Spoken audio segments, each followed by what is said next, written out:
પૂર્વ કચ્છ જિલ્લામાં દારૂ, જુગાર તથા નશીલા પદાર્થોના દૂષણ સામે કડક કાર્યવાહી કરવા border range IG Chirag Kordia તથા પૂર્વ કચ્છ એસપી સાગર બાગમારના માર્ગદર્શન હેઠળ પૂર્વ કચ્છ એલસીબી દ્વારા સતત વોચ રાખવામાં આવી રહી છે। જે અનુસંધાને પૂર્વ કચ્છ એલસીબીના પીઆઈ જે.એમ. વાળાના માર્ગદર્શન હેઠળ એલસીબીની ટીમ ગાંધીધામ વિસ્તારમાં પેટ્રોલિંગમાં હતી। દરમિયાન ગળપાદર ગામ ખાતે ગુરુકૃપા સોસાયટી પાછળ એક શંકાસ્પદ સિયાઝ કાર જોવા મળી હતી। પોલીસ ટીમને જોઈ વાહન ચાલક સ્થળ પરથી ફરાર થઈ ગયો હતો।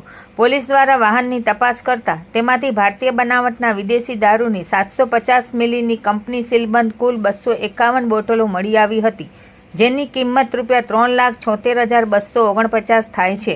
આ ઉપરાંત દારૂની હેરફેરમાં ઉપયોગમાં લેવાયેલ સિયાઝ કારની કિંમત ₹4 લાખ હોવાનું જાણવા મળ્યું છે। આમ પોલીસે કુલ 7,76,249નો મુદ્દામાલ કબજે કરી વધુ તપાસ હાથ ધરી છે।